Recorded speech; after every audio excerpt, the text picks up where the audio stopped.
अस्सलाम वालेकुम जी, आप देख रहे हैं जोर का जोर समा टीवी पर और मुझे कहते हैं हाफिज़ मोहम्मद इमरान। क्या शानदार पाकिस्तान ने कमबैक किया है। आमिर जमाल ने किया है कमाल और मार मार के ऑस्ट्रेलियन बॉलर्स का किया है बुरा हाल। और इस वक्त अगर आप सोशल मीडिया देखते हैं तो वहाँ पर आमिर जमाल की इस इनिंग्स की हर कोई तारीफ़ कर रहा है। जिस तरीके से उन्होंने आज पाकिस्तान के लिए एक ऐसा मौका कि जब लग रहा था शायद पाकिस्तान 225, 30, 35 के अंदर ही आउट हो जाएगा, 250 रन भी स्कोर नहीं कर पाएगा, वहीं से पाकिस्तान 313 तक पहुंचा। और इसमें आमिर जमाल की उस शानदार बल्लेबाजी का, जिसमें उन्हें ड्राइव किया, जिसमें उन्हें मुतहर्रिक किया, उस तंजिया हसी ने, जो कि एक बाउंसर के बाद मिचेल स्टार्क की तरफ से उनको देखने को मिली है। तो ये एक वाहिद और बेहतर सबसे अच्छा ज़रिया होता है किसी भी टीम के ऊपर जवाबी हमला करने का, जो कि आज आमिर जमाल ने किया। और जब आप आमिर जमाल की बात करते हैं तो आप मीर हमज़ा को भी नज़रअंदाज नहीं कर सकते, जिन्होंने 43 गेंदों का सामना किया और भरपूर तरीके से साथ निभाया आमिर जमाल का। और एक ऐसी शराकतदारी जो लोगों को याद रहेगी काफ़ी देर तक, ऐसे भूलने वाली नहीं है। और ऑस्ट्रेलिया के फास्ट बॉलर्स को जब वो पाकिस्तान के ऊपर हमेशा से अटैक करते हैं शॉर्ट पिच बॉलिंग के ऊपर, जिस तरीके से उसको आज मैनेज किया, जिस तरीके से आज उसको पिटाई लगाई आमिर जमाल ने, ये यकीनी तौर पर उनके एक बेहतर मुस्तकबिल की खबर भी हमें सुनाती है। इसी टेस्ट मैच में आज पहले दिन में मोहम्मद रिजवान भी बहुत अच्छा खेले, 88 रन उन्होंने भी ऑन बोर्ड किए। लक उनके साइड पर थी और उन्होंने उसका भरपूर तरीके से फ़ायदा उठाया। पाकिस्तान के लिए जो आज ख़राब रहा, चीज़ें जो ख़राब रही हैं, उनमें सबसे अहम चीज़ पाकिस्तान के ओपनर्स दोनों बगैर कोई रन बनाए आउट हुए। और ये कैलेंडर ईयर का आगाज़, जो तारीख़ है, जो अदाद शुमार बताते हैं कि क्रिकेट की तारीख़ में पहली मरतबा ऐसा हुआ है कि साल का आगाज़ दोनों ओपनर्स ने टेस्ट क्रिकेट में 0 के साथ किया। साइम अयूब अच्छा नहीं कर पाए, लेकिन वो एक बासलाहियत खिलाड़ी ज़रूर हैं। शान मसूद ने एक मरतबा फिर एक बड़े स्कोर का मौका ज़रूर ज़ाया किया है। बाबर आजम रन्स नहीं कर पाए हैं। ये वो चीज़ें हैं जिन पर पाकिस्तान के लिए तशवीश का बायस ज़रूर हैं। इस पर बात करेंगे। दूसरी तरफ इंडिया और जनूबी अफ्रीका का जो टेस्ट मैच चल रहा है, पहला टेस्ट मैच इंडिया ने एक इनिंग्स से हारा है और जिस तरीके से आज 6 विकेटें ली हैं मोहम्मद सिराज ने और फाइट पैक किया है इस टेस्ट मैच में, उस पर भी हम बात करेंगे। पाकिस्तान क्रिकेट बोर्ड के साबिक चीफ सेलेक्टर जनाब अजहर खान साहब इस वक्त हमारे साथ स्टूडियोज़ में मौजूद है। खान साहब अस्सलाम वालेकुम। कमाल कर दिया खान साहब आमिर जमाल ने।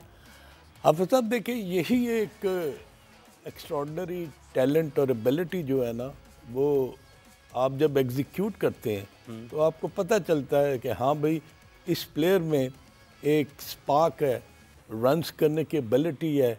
और फिर जब आप 8वें या 9वें नंबर पर बैटिंग करते हैं ना, तो फिर आप टीम को उस मुश्किलात से आगे लेके जब जाते हैं ना, तो ऑल हैट्स टू हिम। और पाकिस्तान का, जैसा भी आपने अपने इंट्रो में कहा कि ऑलमोस्ट 225, 250 में आउट होने का अंदेशा था, but all credit to this young boy जिसने प्रूव किया है। और हाफिज़ साहब, ये जो चीज़ है ना, ये बहुत खुश आइंदा है पाकिस्तान क्रिकेट के लिए। ऑस्ट्रेलियंस कंडीशन में जो परफॉर्म करता है ना, वो हमेशा बहुत जल्दी मैच्योर होता है, उसकी परफॉर्मेंस को रिकग्नाइज़ किया जाता है। और आने वाले वक्तों में आप देखिएगा कि ये खिलाड़ी जो है ना, पाकिस्तान के लिए बहुत सारे लॉरल्स और बहुत सारे मेरिकल्स करेगा। बॉलिंग में उन्होंने अपना जौहर दिखाया और कंसिस्टेंटली वो विकेटें भी ले रहे हैं, मगर बैटिंग में जिस तरह आके उन्होंने बहुत ही शानदार तरीके से एक सेम्बलेंस ऑफ स्ट्रेंथ दी ना पाकिस्तान टीम को, आई थिंक ये काफ़ी देर तक याद रहेगी। और हमें वही याद आ जाएगा कि आसिफ इकबाल और इकबाल कासिम की जो एक पार्टनरशिप थी अगेंस्ट ऑस्ट्रेलिया। तो आई थिंक कि ये बहुत ही खुश आइंद बात है और all credit to this young man. जी, हमें टेलीफोन लाइन पर ज्वाइन किया जी पाकिस्तान क्रिकेट बोर्ड के चीफ सेलेक्टर वहाब रियाज साहब के कंसल्टेंट, पाकिस्तान के साबिक wicket keeper batter Kamran Akmal साहब ने। कामरान साहब अस्सलाम वालेकुम। जी कामरान साहब, आपको आवाज़ आ रही है? कामरान साहब, आप हमें सुन पा रहे हैं? मेरा ख्याल है कुछ टेक्निकल इशू है, तकनीकी वजूहात हैं जिस वजह से कामरान को सुन नहीं पा रहे हैं। हम कोशिश करते हैं कि दोबारा रब्ता बहाल हो। सलमान अली आगा और मोहम्मद रिजवान भी आज, सलमान ने भी कहीं ना कहीं तो ये ज़रूर जो पाकिस्तान ने रन ऑन बोर्ड किए हैं उसका भी हिस्सा इसमें पूरा है। अब मतलब ये देखें कि पहली दफ़ा ऐसा महसूस हुआ है कि हमारी जो मिडिल ऑर्डर है ना, उसमें एक स्पार्क नज़र आ रहा है, रन्स करने की एबिलिटी नज़र आ रही है। And no doubt about that कि मोहम्मद रिजवान जो है ना, he is being consistently performing at that stage. Number number 6 पर ना बैटिंग करना बड़ा मुश्किल होता है, क्योंकि आपने फिर अपनी टेल के साथ खेलना होता है। मगर मोहम्मद रिजवान और सलमान अली आगा ने बड़ी उम्दा पार्टनरशिप की, और जैसा भी आपने कहा कि मोहम्मद रिजवान जो था ना, ही वॉज लिविंग डेंजरसली, मगर वो रन्स करते जा रहे थे। और आप देखें कि वो हॉरिजेंटल बैट के साथ जो शॉट्स खेलते हैं ना, उससे क्या होता है कि वो फील्डर को ना बिल्कुल आउट क्लास कर देते हैं, बॉलर को भी आउट क्लास करते हैं। उसकी वजह यही है कि वो शॉर्ट ऑफ लेंथ बॉलिंग या पीछे को वो पुल और हुक अच्छा करते हैं और कट भी अच्छा मारते हैं। मगर जब बॉल उनकी जोन में, उनकी रेंज में आगे पड़ता ना, तो वो उसको बहुत अच्छा टाइम करते हैं। हुक और पुल अच्छा मारते हैं, और हुक और पुल अच्छा मारने वाले कामरान अकमल साहब हमारे साथ इस वक्त टेलीफोन लाइन पर मौजूद हैं। अस्सलाम वालेकुम कामरान साहब। आप ठीक ठाक है जी, बहुत शुक्रिया। कामरान साहब, आप किस तरह देखते हैं पाकिस्तान के इस फाइट पैक को जिसमें आमिर जमाल ने बिलखुसूस बहुत शानदार बल्लेबाजी का मुजाहरा किया और पाकिस्तान 300 से ज़ायद रन आज स्कोर करने में कामयाब हुआ है। उनकी इस इनिंग्स को आप बहैसियत साबिक क्रिकेटर, बहैसियत consultant Pakistan cricket board selection committee कैसे देख रहे हैं? देखिए, बड़ी ज़बरदस्त परफॉर्मेंस है। पहले टेस्ट मैच के बाद आप देखें कि टीम अच्छा परफॉर्म कर रही है, day by day used to हो गए हुए हैं, लेकिन थोड़ा जीत जाते तो और ज़रा अच्छा होना था। लेकिन आज की जैसी परफॉर्मेंस है, लास्ट दूसरा टेस्ट मैच जैसे पाकिस्तान टीम ने खेला, ठीक है हार गए हैं, लेकिन बेहतर कमबैक किया टीम ने, ज़बरदस्त परफॉर्मेंस दी है। और उससे पहले जो क्रेडिट देना चाहिए मोहम्मद रिजवान को देना चाहिए। जैसे 96 को 5 से लग रहा था कि शायद 150 के अंदर ही आउट हो जाएंगे, लेकिन उसका 88 इम्पैक्ट डालना आते साथ उसने जैसे डोमिनेट किया, अपनी बैटिंग से स्कोर बोर्ड खिलाया है। तो मेरे ख्याल से उसके बाद फिर नीचे से जो मीर हमजा को भी क्रेडिट दें, आमिर जमाल ने तो 82 रन किए, बड़ी ज़बरदस्त। उस टाइम पे ऐसी बैटिंग काम आनी थी और प्रेशर से निकाल लेना था। और मीर हमजा ने जो साथ दिया, एक अच्छी पार्टनरशिप, मैं समझ रहा हूँ कि एक पाकिस्तान टीम को जो स्कोर चाहिए था पहली इनिंग में, जैसे बैटिंग फ्लॉप हो गई थी, जैसे 5 बैट्समैन आउट हो गए थे, उसके बाद तो बहुत बड़ी अचीवमेंट है पाकिस्तान टीम की। ज़बरदस्त परफॉर्मेंस रही आमिर जमाल की, रिजवान की, सलमान अली आगा की, इन्होंने बड़ी ज़बरदस्त बैटिंग की है। कामरान साहब, ये जो ओपनर्स हमारे रन्स नहीं कर पाए हैं, साइम अयूब चूँकि आप जानते हैं कि बहुत बासलाहियत बल्लेबाज हैं, तो आपको लगता है कि इनको वक्त के साथ साथ ये भी अपनी सलाहियतों का इजहार बेहतर अंदाज में कर सकते हैं? अब्दुल्ला शफीक और दोनों ओपनर्स आज रन्स नहीं कर पाए। देखिए, साइम की परफॉर्मेंस तो आपके सामने, आप अभी साल इसमें 4 डे में बड़ी ज़बरदस्त परफॉर्मेंस की है, फाइनल में, फिर लास्ट ईयर भी एक सीजन प्लेयर है, 2-2.5 साल का उसका एक्सपीरियंस है डोमेस्टिक का। हम कहते हैं कि ऐसे प्लेयर पाकिस्तान टीम में आने चाहिए, एटलीस्ट उनके कोई 15-20 मैच तो होना डोमेस्टिक के। तो अनलकी है, 0 पे आउट हो गया, लेकिन यही मौका होता है जब आपके पास अपॉर्चुनिटी आए, चांस मिले, उसको पूरा अवेल करें। उसके बाद फिर क्या नाम है, टीम मैनेजमेंट ने देखा कि इमाम की फॉर्म अच्छी नहीं है, उसको रेस्ट करवाया या ड्रॉप किया, वो उनकी कॉल है। लेकिन ये है कि अच्छा डिसीजन है, खेला। लेकिन अब्दुल्ला शफीक जो एक्सपीरियंस है, हमने सिर्फ अपने पे लेबर ये हटाना है कि हम लोग सिर्फ एशिया में अच्छी परफॉर्मेंस देंगे। अगर हमने ऊपर जाना तो हमें हर कंडीशन में अच्छी क्रिकेट खेलनी पड़ेगी, चाहे वो ओपनर हो, चाहे मिड ऑर्डर हो, चाहे कोई भी हो। हमें थोड़ा इम्पैक्ट, अपना इम्पैक्ट डालना पड़ेगा। जैसे बड़ी टीमें ऐसे ही बनती हैं, हम कंडीशन को कितनी की देर डिस्कस करते रहेंगे, टफ कंडीशन है, पहले नहीं जीत के आए तो अब नहीं जीतेंगे। तो ये मेरे ख्याल से रवायत हम लोगों को ख़त्म करनी पड़ेगी और एक वो अग्रेसिव क्रिकेट खेलनी पड़ेगी। आजकल की क्रिकेट डिमांड है। आप आजकल की क्रिकेट में ये नहीं होता कि 5 दिन टेस्ट मैच गया, 3 दिन भी हो, इंटेंट नज़र आना चाहिए, अप्रोच अच्छी पॉजिटिव नज़र आनी चाहिए, फिर जाके टीमें डोमिनेट करती हैं और परफॉर्मेंस अच्छी आती है। तो being a senior player, openers हमारा अब्दुल्ला शफीक को थोड़ा सा अपने आप को और बेहतर करना पड़ेगा। अच्छी कंडीशन में जाके क्वालिटी बॉलिंग के खिलाफ भी रन करने पड़ेंगे। एशिया में तो कर लेते हैं, लेकिन हमें बाहर जाके भी थोड़ी मुश्किल हो कंडीशन, वहाँ पे भी परफॉर्म करना पड़ेगा। कामरान साहब, आपको अपना पहला दौरा याद होगा, अज़हर खान साहब कह रहे हैं कि जब कोई ऑस्ट्रेलिया में रन्स करके आता है तो एक तो उसको शनाख्त मिलती है और फिर उसके जो सीखने का मरहला है वो तेज़ हो जाता है। आमिर जमाल की आज की कारकर्दगी से आप अपना तजुर्बा क्या बयान करते हैं, और वाकई को बहुत ज़्यादा फ़र्क पड़ सकता है अगर आप सीखने की बात करें? देखिए, ये आप सही कहा अजहर भाई ने, पहले तो सलाम अजहर भाई को।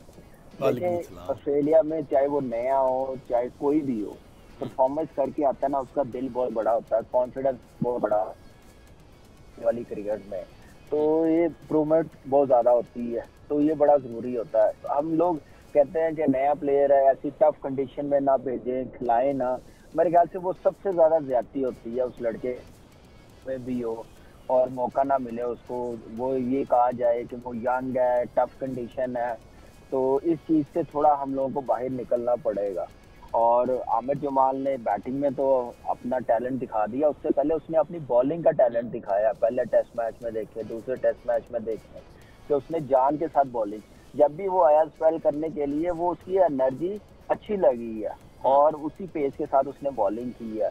तो एक अच्छा साइन है पाकिस्तान टीम के लिए कि बैटिंग में उसने रन किए। एक ऑलराउंडर भी हमें चाहिए, फास्ट बॉलिंग ऑलराउंडर, वो चीज़ नज़र आ रही है। अब ये देखना पड़ेगा कि अब इसने अपने इस चीज़ को कैसे डेवलप करना है और कैसे मेहनत करनी दोनों चीज़ों में, फिर जाके आपको चांस मिलेगा। इतनी बड़ी सीरीज ऑस्ट्रेलिया में जो ऐसी परफॉर्मेंस करके आए, तो उसको तो फिर आगे और बढ़ जाना चाहिए, अपने इम्प्रूवमेंट के चांसेस और बढ़ने चाहिए, परफॉर्मेंस और अच्छी होनी चाहिए बाकी टीमों के खिलाफ, एक अलग ही प्लेयर नजर आना चाहिए। तो हमें लकीली हम लोगों को भी टूर मिला जब ऑस्ट्रेलिया का, फिर उसके बाद इंडिया गए हैं, तो हमें कोई प्रॉब्लम नहीं लगी कुंबले को खेलते हुए, हरभजन को खेलते हुए, जहीर खान को खेलते हुए। तो ये एक अच्छा साइन होता है कि किसी भी यंग प्लेयर के लिए ऑस्ट्रेलिया में परफॉर्म करके आए। तो कामरान, एक और बहुत ज़ेरे बहस चीज़ है, वो बाबर आजम के रन्स ना करना है। तो आप बाबर आजम की बैटिंग के हवाले से, चूँकि लोग मुख्तलिफ अंदाज में उस पर बात भी करते हैं, तनकीद करते हैं, सवाल उठाते हैं, तो बहसीत एक पाकिस्तान के साबिक टेस्ट क्रिकेटर की हैसियत से, और बाबर आजम जो कि पाकिस्तान के साबिक कप्तान है, दुनिया के बेहतरीन बल्लेबाजों में उनका शुमार होता है, आप किस तरह से देख रहे हैं उनके लिए ये दौरा और फिर मुस्तकबिल? देखिए, मुस्तकबिल तो बाबर आजम का माशाल्लाह बड़ा ज़बरदस्त है। हमें ये चीज़ सोचनी चाहिए, कोई भी स्पोर्ट्समैन होता है ना, उस पर हाफिज़ जी आपने इतनी क्रिकेट कवर की है, अजहर भाई ने क्रिकेट इतनी खेली है, देखी है, सिलेक्टर भी रहे हैं, कि ये टाइम हर किसी पे आता है, मुश्किल टाइम आता है, और हमें मेरे ख्याल से पेशेंस रखने पड़ेंगे बाबर आजम के मतलब। हमें कोई ज़्यादा डिस्कस नहीं करनी चाहिए, वो पाकिस्तान टीम का मेन प्लेयर है, उसके बगैर टेस्ट मैचेस में टीम नहीं बनती, वनडे क्रिकेट में टीम नहीं बनती, T20 में उसका 300-400 है, इंटरनेशनली लीड कर रहा है, तो वो इतना फिक्र करने वाली बात नहीं है। बॉल अच्छे हुए हैं दोनों, आप ये देखें कि कोई भी बैट्समैन होता है उसके लिए मुश्किल होना था, रन वो कर रहा है, थोड़ा सा फोकस और बढ़ाए, और हमें कोई फिक्र नहीं। हमें पता है कि ये प्लेयर ऐसा है क्लास का, दुनिया के टॉप 4 बैट्समैन निकाले उसमें से बाबर आजम भी आता है। इसने ऐसी परफॉर्मेंस दी हुई है, 30-31 100 बनाए हुए इंटरनेशनल क्रिकेट में, इतने कम टाइम पे, कम मैचेस में किसने बनाया आज से पहले पाकिस्तान टीम की तरफ से? तो मेरा नहीं ख्याल कि वो करेगा, टाइम आएगा, आप देखिएगा, आगे T20 सीरीज है, आने वाली सीरीज में पता चलेगा, उसकी फॉर्म वापस आ जाएगी, बड़े रन करेगा, और हमें थोड़ा सा पेशेंस रखना पड़ेगा। आज विराट कोहली ने 50-100 बनाए हुए, 2-2.5 साल उसने परफॉर्मेंस नहीं दी, तो उन्होंने पेशेंस रखा, सपोर्ट किया उनकी मैनेजमेंट ने, टीम ने, प्लेयर्स ने, सिलेक्टरों ने, तो आज वो देखें कि कहाँ पे पहुंच गया। तो हमें ऐसा अपना थोड़ा सा पेशेंस रखने पड़ेंगे, तो फिर हम लोग फिर सब्र का मुजाहरा नहीं होंगे, सब्र का मुजाहरा करना पड़ेगा आपके ख्याल में। अजहर खान साहब भी कुछ पूछना चाह रहे हैं। कामरान? हाँ कामरान, अस्सलाम वालेकुम।